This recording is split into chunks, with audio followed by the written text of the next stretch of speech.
Hello दोस्तों, नमस्कार। स्वागत है आप सभी का आपके अपने यूट्यूब चैनल में। यूपी पुलिस कांस्टेबल का री एग्ज़ाम का आज आखिरी दिन है। आज 31 अगस्त को आपका लास्ट डे है एग्ज़ाम का। फर्स्ट शिफ्ट का एग्ज़ाम समाप्त हो चुका है। फर्स्ट शिफ्ट के पेपर में पूछे गए 1 से लेकर 150 प्रश्नों का आपने हल करेंगे। पूरा सॉल्यूशन है पेपर का। और अब आपका कट ऑफ क्या रहेगा यूपी पुलिस री एग्ज़ाम का, वो भी अपने देखेंगे। इसके लिए मैं एक स्पेशल वीडियो बनाऊंगा कट ऑफ के लिए, तो वो वीडियो भी आप ज़रूर देखिएगा। इस वीडियो में अपने डिस्कस करेंगे फर्स्ट शिफ्ट का पेपर 31 अगस्त का, और इसके बाद आपका एक और पेपर होगा सेकंड शिफ्ट का। तो जिनका भी सेकंड शिफ्ट का पेपर है वो सारे क्वेश्चन याद कर लीजिए, ये सारे के सारे। और वीडियो को लाइक शेयर सब्सक्राइब के साथ कंटिन्यू कीजिएगा। सबसे पहले अपने हिंदी के क्वेश्चन से शुरू करेंगे, तो आइए स्टार्ट करते हैं पेपर। पहला क्वेश्चन है, दिए गए शब्द का विलोम चुनें। आपको बताना है कि प्रहार का विलोम क्या हो जाएगा। तो प्रहार का विलोम क्या हो जाएगा? रक्षा। ठीक है दोस्तों, इस क्वेश्चन का right answer option number D रहेगा। अगर आपको इस वीडियो में से किसी भी क्वेश्चन का राइट आंसर पता है तो क्वेश्चन नंबर डाल के उसका सामने ऑप्शन नंबर डाल के आप क्या कर सकते हैं, साथ साथ मेरे साथ कमेंट बॉक्स में बताते हुए चल सकते हैं। सेकंड क्वेश्चन है, दिए गए वाक्य में रेखांकित खंड को प्रतिस्थापित करने के लिए उपयुक्त विकल्प का चयन करें। वाक्य आपको दिया गया है, राम शक्ति के उपासक थे। तो यहाँ पे रेखांकित खंड की जगह आपको क्या यूज कर सकते हैं, तो राम शाक्त थे। ठीक है दोस्तों, इस क्वेश्चन का right answer option number C रहेगा। अगला क्वेश्चन है, रिक्त स्थान को भरने के लिए उपयुक्त शब्द का चयन करें। डैश कितना सुंदर दृश्य है। तो इसका राइट आंसर रहेगा ऑप्शन नंबर सी, वाह कितना सुंदर दृश्य है। ठीक है, तो वाह इस क्वेश्चन का आपका क्या रहेगा, बिल्कुल राइट आंसर रहेगा। अगला क्वेश्चन है, रिक्त स्थान को भरने के लिए उपयुक्त शब्द का चयन करें। भूखे को खाने के लिए डैश दो। तो भूखे को खाने के लिए क्या दो, तो भूखे को खाने के लिए भोजन दो। ठीक है दोस्तों, बढ़ते अगले क्वेश्चन की ओर। नेक्स्ट क्वेश्चन, दिए गए वाक्यांश के लिए एक शब्द दीजिए जिसमें सहन शक्ति हो। तो जिसमें सहन शक्ति हो उसे हम क्या कहेंगे, तो उसे हम सहिष्णु कहेंगे। ठीक है दोस्तों, correct answer option number B रहेगा। देखिए दोस्तों, बहुत ही मेहनत से आपके लिए वीडियो प्रिपेयर की गई है। तो अभी तक आपने इस वीडियो को लाइक नहीं किया है तो जल्दी से लाइक कर दीजिए, और सभी दोस्तों तक पहुंचाने के लिए वीडियो को जल्दी से शेयर कर दीजिए। तो जल्दी से लाइक कर दीजिए। अगला क्वेश्चन, दिए गए वाक्य में वह भाग ज्ञात करें जिसमें कोई त्रुटि है। कुबेर बड़ी ही मतलबी इंसान है, उसका दिमाग सातवें आसमान पर रहता है। तो आपको बताना है वाक्य में त्रुटि कहाँ पे, तो कुबेर बड़ी ही नहीं, बड़ा ही मतलबी इंसान है। ठीक है दोस्तों, तो इसका राइट आंसर रहेगा ऑप्शन नंबर बी। अगला क्वेश्चन है, सही वर्तनी वाले शब्द का चयन करें। आपको बताना है विशेषण की सही वर्तनी क्या होगी। तो इसका राइट आंसर रहेगा ऑप्शन नंबर सी, विशेषण को इस प्रकार से लिखा जाता है। अगला क्वेश्चन है, दिए गए वाक्य में रेखांकित खंड को प्रतिस्थापित करने के लिए उपयुक्त विकल्प का चयन करें। ये आपके नष्ट नहीं, ये क्या है, रेखांकित खंड है। तो इसको प्रतिस्थापित करने के लिए अपने क्या यूज कर सकते हैं, तो इसका राइट आंसर रहेगा ऑप्शन नंबर सी, अनश्वर का हम यहाँ पे प्रयोग कर सकते हैं। अगला क्वेश्चन है, निम्नलिखित में से उस विकल्प का चयन करें जो भैंस के आगे बीन बजाना मुहावरे का अर्थ व्यक्त करता है। तो देखिए दोस्तों, भैंस के आगे बीन बजाना, तो इसका अर्थ क्या हो जाएगा, यानी कि मूर्ख के सामने ज्ञान की बातें करना। ऑप्शन नंबर ए इस क्वेश्चन का राइट आंसर रहेगा। अगला क्वेश्चन, रिक्त स्थान को भरने के लिए उपयुक्त शब्द का चयन करें। मोहन डैश अर्पिता हंस रहे हैं। तो मोहन और अर्पिता क्या है, हंस रहे हैं। अगला क्वेश्चन, दिए गए शब्द के पर्यायवाची शब्द का चयन करें। तो इंद्र का पर्यायवाची शब्द क्या हो जाएगा, सुरपति। Correct answer option number D रहेगा। अगला क्वेश्चन है, दिए गए शब्द के पर्यायवाची शब्द का चयन करें। सतर्कता। तो आपको बताना है सतर्कता का पर्यायवाची क्या हो जाएगा, सावधानी। Correct answer option number B रहेगा। अगला क्वेश्चन है कि दिए गए वाक्य में वह भाग याद करें जिसमें कोई त्रुटि है। शीर्षक का चयन करते समय अनुच्छेदों का निहित भागों और विचारों की परख कर लेनी चाहिए। तो आपको बताना है कहाँ पे गलती है, तो अनुच्छेदों का नहीं होगा, अनुच्छेदों के निहित भागों और विचारों की परख कर लेनी चाहिए। तो देखिए यहाँ पे जो गलती है वो है अनुच्छेदों का निहित भागों। Correct answer option number D रहेगा इस क्वेश्चन का। अगला क्वेश्चन है, सही वर्तनी वाले शब्द का चयन करें। आपका बताना है अध्ययन की सही वर्तनी क्या होगी। तो अध्ययन को इस प्रकार से लिखा जाता है। Right answer option number D रहेगा। अगला क्वेश्चन है, दिए गए वाक्य में रेखांकित खंड को प्रतिस्थापित करने के लिए उपयुक्त विकल्प का चयन करें। सूरदास जी जन्म से अंधे थे। सूरदास जी क्या थे, जन्मांध थे। ठीक है दोस्तों, right answer option number D रहेगा। देखिए दोस्तों, अभी तक आपने इस वीडियो को लाइक नहीं किया तो जल्दी से लाइक कर दीजिए। बहुत ज़्यादा मेहनत से आपके लिए क्वेश्चन का कलेक्शन किया गया। चलिए बढ़ते हैं नेक्स्ट क्वेश्चन की ओर। अगला क्वेश्चन, दिए गए शब्द का विलोम चुनें। तो आपको बताना है सदाचार का विलोम शब्द क्या हो जाएगा। तो सदाचार का विलोम शब्द क्या हो जाएगा, दुराचार। ठीक है दोस्तों, right answer option number A रहेगा। अगला क्वेश्चन है, दिए गए वाक्यांश के लिए एक शब्द दीजिए जिसकी बुद्धि कम हो। तो उसे क्या कहेंगे, मंद बुद्धि कहेंगे। नेक्स्ट क्वेश्चन, रिक्त स्थान को भरने के लिए उपयुक्त शब्द का चयन करें। गाय पेड़ डैश बंधी है। तो गाय पेड़ से बंधी है। अगला क्वेश्चन, दिए गए वाक्य में वह भाग याद करें जिसमें कोई त्रुटि है। किसी ने ठीक ही कहा है कि जो सोता है वह खोती है। तो जो सोता है वह क्या है, खोता है। ठीक है दोस्तों, इसका राइट आंसर रहेगा ऑप्शन नंबर ए। अगला क्वेश्चन, निम्नलिखित में से उस विकल्प का चयन करें जो मक्खन लगाना मुहावरे का अर्थ व्यक्त करता है। मक्खन लगाना यानी कि चापलूसी करना।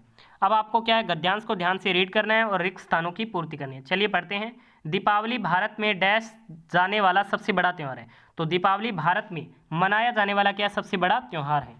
अगला है, हर साल इस पर्व को कार्तिक डैश में बड़ी धूमधाम से मनाया जाता है। तो हर साल इस पर्व को कार्तिक माह में बड़ी धूमधाम से मनाया जाता है।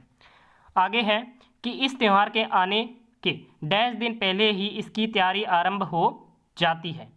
तो इस त्यौहार के आने के कुछ दिन पहले ही इसकी तैयारी क्या आरंभ हो जाती है। आगे है, और लोग अपने घरों में साफ सफाई और रंग रोगन का काम क्या कर देते हैं, आरंभ कर देते हैं। ठीक है, आगे रीड करते हैं। इस दिन घरों और बाजारों को डैश सजाया जाता है। तो इस दिन घरों और बाजारों को खूब सजाया जाता है। Right answer option number B रहेगा। किस सम्राट ने अपनी राजधानी दिल्ली से दौलताबाद में स्थानांतरित कर दी। तो दिल्ली से दौलताबाद में अपनी जो राजधानी स्थानांतरित की गई थी वो की गई थी मोहम्मद बिन तुगलक के द्वारा। इस क्वेश्चन का right answer option number B रहेगा। अगला क्वेश्चन है, निम्नलिखित में से कौन सा अल बरूनी का भारत का लेखा जोखा है। तो कौन सा इनमें से, तो ये है तारिक ए यामीनी। कौन सा है, तारिक ए यामीनी है। सी नंबर ऑप्शन इस क्वेश्चन का बिल्कुल राइट आंसर रहेगा। नेक्स्ट क्वेश्चन है, वह युद्ध जिसके कारण भारत में मुस्लिम शक्ति की नींव पड़ी। तो कौन सा युद्ध था, तो ये था तराइन का दूसरा युद्ध। Right answer option number B रहेगा इस क्वेश्चन का। बढ़ते हैं अगले क्वेश्चन की तरफ। नेक्स्ट क्वेश्चन आपकी स्क्रीन पर क्वेश्चन में पूछा जा रहा है, निम्नलिखित में से कौन मध्ययुगीन भारत में युद्ध में तोप खाने का उपयोग करने वाला पहला व्यक्ति था। तो कौन था, तो ये पहले व्यक्ति थे Babur. Right answer option number A रहेगा इस क्वेश्चन का। नेक्स्ट क्वेश्चन आपकी स्क्रीन पर, जल्दी से कमेंट कीजिए इसका राइट आंसर। क्वेश्चन में पूछा जा रहा है, गांधी इरविन समझौता किस वर्ष में हुआ था। देखिए जो गांधी इरविन पैक्ट है ये हुआ था 1931 में। कब हुआ था, 1931 में गांधी इरविन समझौता हुआ था। अगला क्वेश्चन है, हल्दी घाटी का युद्ध अकबर और किसके बीच में लड़ा गया था। देखिए जो हल्दी घाटी का युद्ध है ये 1576 में अकबर और महाराणा प्रताप के मध्य में लड़ा गया। इस क्वेश्चन का right answer option number B रहेगा। अगले क्वेश्चन में पूछा जा रहा है, बीरबल किसके दरबार में सलाहकार थे। Birbal was an advisor in the court of. तो बीरबल किसके दरबार में सलाहकार थे, तो ये सलाहकार थे अकबर के दरबार में। Right answer option number B रहेगा इस क्वेश्चन का। अगला क्वेश्चन है कि इलाहाबाद स्तंभ शिलालेख के लेखक कौन है। तो कौन है, तो इसके लेखक हैं Harisena. Right answer option number B रहेगा इस क्वेश्चन का। अगले क्वेश्चन में पूछा जा रहा है, पाकिस्तान संकल्प लिया गया था। तो कब लिया गया था, तो ये लिया गया था 24 मार्च 1940 को। Right answer option number D है इस क्वेश्चन का। अगले क्वेश्चन में पूछा जा रहा है, टिटुमिर का मूल नाम क्या था। What was the original name of Titumir. तो इसका ओरिजिनल नेम था Syed Mir Nasar Ali. Right answer option number B रहेगा इस क्वेश्चन का। अगले क्वेश्चन में पूछा जा रहा है, इंडिया इंडिपेंडेंस लीग में कौन शामिल था। Who was involved with the India independence league. कौन इसमें इन्वॉल्व था, शामिल था, तो ये था Ras Bihari Bose ji. Right answer option number D रहेगा इस क्वेश्चन का। अगले क्वेश्चन में आपसे पूछा जा रहा है, सिद्धो और कानो के नाम किस विद्रोह से जुड़े हैं। तो इनके जो नाम हैं वो संथाल विद्रोह से जुड़े हैं। Right answer option number C रहेगा इस क्वेश्चन का। अगले क्वेश्चन में पूछा जा रहा है, 1922 से 24 के रंपा विद्रोह के नायक कौन थे। तो देखिए 1922 से 24 के जो रंपा विद्रोह था इसके जो नायक थे वो थे Alluri Sitaram Raju. Right answer for this question option number D रहेगा। अगले क्वेश्चन में पूछा जा रहा है कि कामाख्या मंदिर का पुनर्निर्माण राजा नरनारायण ने किस वर्ष में किया था। तो कामाख्या मंदिर का जो पुनर्निर्माण है वो राजा नरनारायण के द्वारा कब किया गया था, 1565 में इसका पुनर्निर्माण करवाया गया था। अगला क्वेश्चन है कि निम्नलिखित में से किस सुल्तान ने दीवान ए आमीर कोही नामक विभाग की स्थापना की थी। तो देखिए दीवान ए आमीर कोही नामक विभाग की जो स्थापना की गई थी वो मोहम्मद बिन तुगलक के द्वारा की गई। Right answer for this question option number A रहेगा। अगले क्वेश्चन में पूछा जा रहा है, प्रयाग प्रशांति अभिलेखों पर भी मुगल शासक का शिलालेख उत्कीर्ण है। तो ये किसका है, तो ये है जहांगीर का। Right answer option number B रहेगा इस क्वेश्चन का। नेक्स्ट क्वेश्चन में पूछा जा रहा है प्रतिहार वंश का संस्थापक कौन था। Who was the founder of the Pratihara dynasty. तो प्रतिहार वंश का संस्थापक कौन था, तो ये था नागभट्ट प्रथम। Right answer option number D रहेगा इस क्वेश्चन का। अगला क्वेश्चन है कि निम्नलिखित चोल सम्राटों में से किसने चालुक्य विमलादित्य से अपनी बेटियों को शादी में पेश किया। तो किसके द्वारा किया गया था, तो ये किया गया था राजा के द्वारा। Right answer option number D रहेगा इस क्वेश्चन का। नेक्स्ट क्वेश्चन है कि भारत के किस वायसराय ने कोलकाता में विक्टोरिया मेमोरियल के निर्माण का सुझाव दिया। तो ये किस वायसराय ने दिया था, तो ये दिया गया था वायसराय लॉर्ड कर्जन के द्वारा। राइट आंसर ऑप्शन नंबर ए है इस क्वेश्चन का। अगला क्वेश्चन है कि निम्नलिखित में से किसे संगीत का सबसे पहला भारतीय पाठ माना जाता है। तो संगीत का जो सबसे पहला भारतीय पाठ माना जाता है, ये माना जाता है सामवेद को, सोमवेद को माना जाता है। Right answer option number C रहेगा इस क्वेश्चन का। अगला क्वेश्चन है किस वेद सभा और समिति को प्रजापति की दो पुत्रियां कहा गया है। तो प्रजापति की जो दो पुत्रियां हैं ये अथर्ववेद को कहा गया है। सी नंबर ऑप्शन इस क्वेश्चन का बिल्कुल करेक्ट आंसर रहेगा। अगला क्वेश्चन है द्वितीय बौद्ध संगीति किस राजा के शासन काल में आयोजित की गई थी। देखिए जो द्वितीय बौद्ध संगीति है, सेकेंड बुद्धिस्ट काउंसिल है, ये आयोजित हुई थी आपके कलाशोक के शासन काल के दौरान। ठीक है, right answer option number C रहेगा इस क्वेश्चन का। अगला क्वेश्चन है पिता शाहजहां के समय औरंगजेब की क्या स्थिति थी। तो इस समय इनकी स्थिति थी, ये दक्कन के राज्यपाल थे। Right answer option number A रहेगा इस क्वेश्चन का। अगला क्वेश्चन है कि दिल्ली के निम्नलिखित सुल्तानों में से किसने जौनपुर शहर की स्थापना की थी। तो जौनपुर शहर की जो स्थापना की गई थी वो बलबन के द्वारा की गई थी। Right answer for this question option number D रहेगा।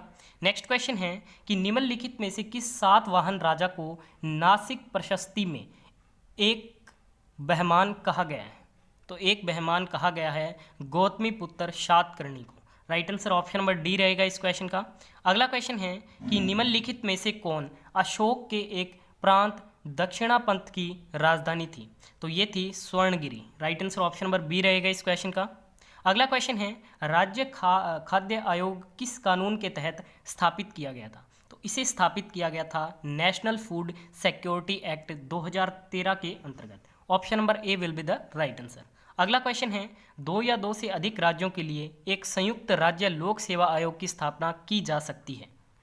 तो इसका राइट आंसर रहेगा option number C both A and B, यदि संबंधित राज्य इस संबंध से सहमत है। और सेकंड है संसद कानून द्वारा संयुक्त राज्य लोक सेवा आयोग की नियुक्ति करती है। Right answer option number C रहेगा इस क्वेश्चन का। अगला क्वेश्चन है 1956 राज्य पुनर्गठन अधिनियम द्वारा कितने राज्यों और केंद्र शासित प्रदेशों की स्थापना की गई। तो इसके तहत आपके 14 राज्य और 6 केंद्र शासित प्रदेशों की स्थापना की गई। Right answer option number A रहेगा। अगला क्वेश्चन है भारतीय रियासतों द्वारा प्राप्त विशेष अधिकार और प्रीवी पर्स को कब समाप्त कर दिया गया था। तो इसे समाप्त कर दिया गया था 1971 में। Right answer option number D है इस क्वेश्चन का। अगला क्वेश्चन है राष्ट्रपति को कौन शपथ दिलाएगा। तो राष्ट्रपति को शपथ दिलाई जाती है भारत के मुख्य न्यायाधीश के द्वारा। नेक्स्ट है चुनाव आयोग एक है। तो चुनाव आयोग एक संवैधानिक निकाय है, यानी कि कॉन्स्टिट्यूशनल बॉडी है। अगला क्वेश्चन है राष्ट्रीय मानवाधिकार आयोग का अध्यक्ष कौन बन सकता है। तो इसका जो अध्यक्ष है वो सुप्रीम कोर्ट के सेवानिवृत्त मुख्य न्यायाधीश बन सकते हैं। Right answer for this question option number D है। अगला क्वेश्चन है निम्नलिखित में से कौन सा स्थान पंडित जवाहरलाल नेहरू का निर्वाचन क्षेत्र था। तो इनका निर्वाचन क्षेत्र था Phulpur. Right answer option number the oath of the Vayuputra यानी कि शिव त्रयी के लेखक कौन है। तो बात करें इसके लेखक की, तो इसके लेखक है Amish Tripathi. Right answer for this question option number A रहेगा। आप इस सभी क्वेश्चनों के राइट आंसर मेरे साथ कमेंट बॉक्स में बताते हुए चलिएगा। अगला क्वेश्चन है न्यायपालिका द्वारा बनाए गए कानून को क्या कहा जाता है। तो देखिए न्यायपालिका के द्वारा बनाए गए कानून को निर्णय कानून कहा जाता है। क्या कहा जाता है, निर्णय कानून कहा जाता है। Right answer option number B रहेगा इस क्वेश्चन का। बढ़ते हैं नेक्स्ट क्वेश्चन की तरफ। अगला क्वेश्चन है द्विपद नामकरण किसके द्वारा स्थापित किया गया था। देखिए जो द्विपद नामकरण है इसे स्थापित किया गया था कार्ल लीनियस के द्वारा। किसके द्वारा, कार्ल लीनियस के द्वारा द्विपद जो नाम पद्धति है उसे शुरू किया गया था, स्थापित किया गया था। नेक्स्ट क्वेश्चन है भारत का राष्ट्रीय खेल दिवस महान हॉकी खिलाड़ी ध्यानचंद को समर्पित है। तो ये कब मनाया जाता है। देखिए भारत का जो राष्ट्रीय खेल दिवस है यानी कि जो नेशनल स्पोर्ट्स डे है ये मनाया जाता है 29 अगस्त को। कब मनाया जाता है, 29 अगस्त को भारत का राष्ट्रीय खेल दिवस मनाया जाता है। अगला क्वेश्चन है, इनमें से नीदरलैंड की राजधानी कौन सी है? कैपिटल ऑफ नीदरलैंड, तो कैपिटल ऑफ नीदरलैंड है Amsterdam. Right answer option number A रहेगा इस क्वेश्चन का। बढ़ते हैं अगले क्वेश्चन की तरफ। नेक्स्ट क्वेश्चन आपकी स्क्रीन पर, जल्दी से कमेंट कीजिए इसका राइट आंसर। क्वेश्चन में पूछा जा रहा है कि निम्नलिखित में से किसने सबसे पहले हिंदुस्तान का नक्शा पेश किया था? तो देखिए, हिंदुस्तान का नक्शा सबसे पहले किसने पेश किया था? तो ये जेम्स रेनल के द्वारा पेश किया गया था। Right answer option number D रहेगा इस क्वेश्चन का। अगला क्वेश्चन है कि स्वतंत्र भारत के अंतिम गवर्नर जनरल कौन थे? वो was the last governor general of independent India. तो कौन थे? तो ये थे C Rajagopalachari. Right answer option number B रहेगा इस क्वेश्चन का। अगला क्वेश्चन है कि एकमात्र ऐसी भारतीय महिला कौन है जिसे नोबेल पुरस्कार से सम्मानित किया गया? वो is the only Indian woman who has been awarded with Nobel prize. तो कौन है? तो ये है Mother Teresa. Right answer option number A रहेगा। अगले क्वेश्चन में पूछा जा रहा है कि गलत सुमेलित युग्म इनमें से कौन सा है? 4 ऑप्शन आपको गिवन है, तो इस क्वेश्चन का राइट आंसर रहेगा option number B, Rotterdam Austria. ये आपके गलत सुमेलित है, अन्य तीनों बिल्कुल सही सुमेलित हैं। नेक्स्ट क्वेश्चन है, गद्दी शेफर्ड यानी कि देहाती खानाबदोश निम्नलिखित में से किस राज्य से संबंधित है? तो ये किस राज्य से संबंधित है? तो ये भारत के हिमाचल प्रदेश राज्य से संबंधित है। Right answer option number B रहेगा इस क्वेश्चन का।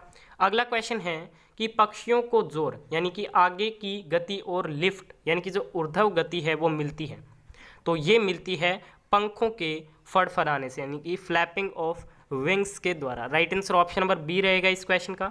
अगले क्वेश्चन में आपसे पूछा जा रहा है, भारत में जन्मे किस भौतिकी वैज्ञानिक ने ऑप्टिकल फाइबर का आविष्कार किया? तो देखिए, ऑप्टिकल फाइबर का जो आविष्कार किया गया था वो किया गया था नरेंद्र सिंह कपान्य के द्वारा। ठीक है, इस क्वेश्चन का right answer option number D रहेगा। बढ़ते हैं अगले क्वेश्चन की तरफ। अगला क्वेश्चन है, अंडे देने वाले स्तनपायी हैं, तो इनमें से कौन है? तो ये हैं डक बिल्ड प्लेप्टिप्स। ठीक है, इस क्वेश्चन का right answer option number D रहेगा। अगले क्वेश्चन में पूछा जा रहा है DRDL का मतलब है, तो DRDL की फुल फॉर्म बतानी है, तो इसकी फुल फॉर्म होती है defence research and development laboratory. Right answer for this question option number A रहेगा। अगले क्वेश्चन में आपसे पूछा जा रहा है कि अंतर्राष्ट्रीय जैव विविधता दिवस कब मनाया गया? The international day for biological diversity was observed on, तो ये मनाया गया 22 मई को। Right answer option number B है इस क्वेश्चन का। अगले क्वेश्चन में पूछा जा रहा है, विषुव पर निम्न में से क्या होता है? तो क्या होता है? तो यहाँ पर दिन और रात लगभग बराबर अवधि के होते हैं। Right answer option number C रहेगा इस क्वेश्चन का। अगले क्वेश्चन में पूछा जा रहा है, गांधी जी 1931 में किसमें भाग लेने के लिए इंग्लैंड गए थे? तो ये गए थे दूसरे गोलमेज सम्मेलन में भाग लेने के लिए गांधी जी 1931 में इंग्लैंड गए थे। अगला क्वेश्चन है, आनंद मठ, दुर्गेश नोडिनी और कपाल कुंडला उपन्यास किस बंगाली लेखक ने लिखे थे? तो ये लिखे गए थे बंगाली लेखक बंकिम चंद्र चटर्जी के द्वारा। इस क्वेश्चन का right answer option number C रहेगा। अगले क्वेश्चन में पूछा जा रहा है कि the SI unit of force is, यानी कि जो बल की एसआई इकाई होती है वो इनमें से क्या होती है? तो बल की जो एसआई इकाई होती है वो आपके न्यूटन होती है। SI unit of force is newton. Right answer option number B रहेगा। नेक्स्ट क्वेश्चन में पूछा जा रहा है, निम्नलिखित में से किस प्रसिद्ध भारतीय शास्त्रीय गायक को उनके शिष्य प्यार से अप्पा जी कहते थे? तो किन्हें कहते थे? तो ये कहते थे गिरिजा देवी को। Right answer option number A रहेगा इस क्वेश्चन का। अगला क्वेश्चन है, किस सिख गुरु ने आनंद कारज नामक सिख विवाह समारोह की शुरुआत की? तो ये किस सिख गुरु के द्वारा की गई थी? तो ये की गई थी सिख गुरु अमरदास जी के द्वारा। Right answer option number B है इस क्वेश्चन का। अगले क्वेश्चन में आपसे पूछा जा रहा है, निम्नलिखित में से कौन मंगोलिया की मुद्रा है? करेंसी ऑफ मंगोलिया, तो मंगोलिया की मुद्रा है togrog. Right answer option number B रहेगा। अगले क्वेश्चन में पूछा जा रहा है कि निम्नलिखित में से कौन एशिया का तीसरा सबसे अधिक जनसंख्या वाला देश है? तो एशिया का तीसरा सबसे अधिक जो जनसंख्या वाला देश है वो है Indonesia. Right answer option number D रहेगा इस क्वेश्चन का। अगले क्वेश्चन में आपसे पूछा जा रहा है, ओडिशा उच्च न्यायालय के मुख्य न्यायाधीश के रूप में किसे नियुक्त किया गया? तो ये नियुक्त किया गया है एस मुरलीधर जी को। Right answer option number C रहेगा इस क्वेश्चन का। अगले क्वेश्चन में पूछा जा रहा है, रेलवे बोर्ड के नए अध्यक्ष और सीईओ का कार्यभार किसने संभाला है? तो ये संभाला गया है सुनीत शर्मा जी के द्वारा। इस क्वेश्चन का right answer option number D रहेगा। अगले क्वेश्चन में आपसे पूछा जा रहा है किस राज्य ने फसल राहत योजना, किसान फसल राहत योजना की शुरुआत की है? तो ये की गई है झारखंड राज्य सरकार के द्वारा। इस क्वेश्चन का correct answer option number B है। नेक्स्ट क्वेश्चन में आपसे पूछा जा रहा है कि निम्नलिखित में से किसने हाल ही में राष्ट्रीय पुलिस K9 जनरल जारी किया है? तो ये जारी किया गया है अमित शाह के द्वारा। ठीक है, इस क्वेश्चन का right answer option number B है। अगले क्वेश्चन में पूछा जा रहा है कि विश्व ब्रेल दिवस प्रतिवर्ष को मनाया जाता है। तो देखिए, वर्ल्ड जो ब्रेल दिवस है ये कब मनाया जाता है? तो ये मनाया जाता है 4 जनवरी को। Right answer option number D रहेगा इस क्वेश्चन का। अगले क्वेश्चन में आपसे पूछा जा रहा है कि इटली में एक टूर्नामेंट में तीसरा और अंतिम मानदंड जीतकर भारत का 67वां शतरंज ग्रैंड मास्टर कौन बन गए? तो भारत के जो 67वें शतरंज ग्रैंड मास्टर बन चुके हैं वो बन चुके हैं Leon Mendonca. Right answer option number D रहेगा इस क्वेश्चन का। अगले क्वेश्चन में पूछा जा रहा है किस देश ने उच्च शिक्षा में पाकिस्तानी महिलाओं के लिए छात्रवृत्ति की संख्या बढ़ाने के लिए मलाला यूसुफजई छात्रवृत्ति अधिनियम पारित किया है? तो ये पारित किया गया है संयुक्त राज्य अमेरिका के द्वारा। Right answer option number D रहेगा इस क्वेश्चन का। अगला क्वेश्चन है किस राज्य ने युवाओं को आत्मनिर्भर बनाने के लिए लॉन्च पैड योजना शुरू की है? तो लॉन्च पैड योजना को शुरू किया गया है मध्य प्रदेश राज्य सरकार के द्वारा। Right answer option number B है इस क्वेश्चन का। अगला क्वेश्चन है, नेक्स्ट क्वेश्चन है कि 15 जनवरी 2021 को माघ बिहू किस राज्य में मनाया गया? तो ये मनाया गया असम राज्य में। Right answer option number A रहेगा इस क्वेश्चन का। अगला क्वेश्चन है निम्नलिखित में से किस संगठन को 3 बार कायाकल्प पुरस्कार प्राप्त हुआ है? तो ये प्राप्त हुआ है एम्स भुवनेश्वर को। Right answer option number B रहेगा।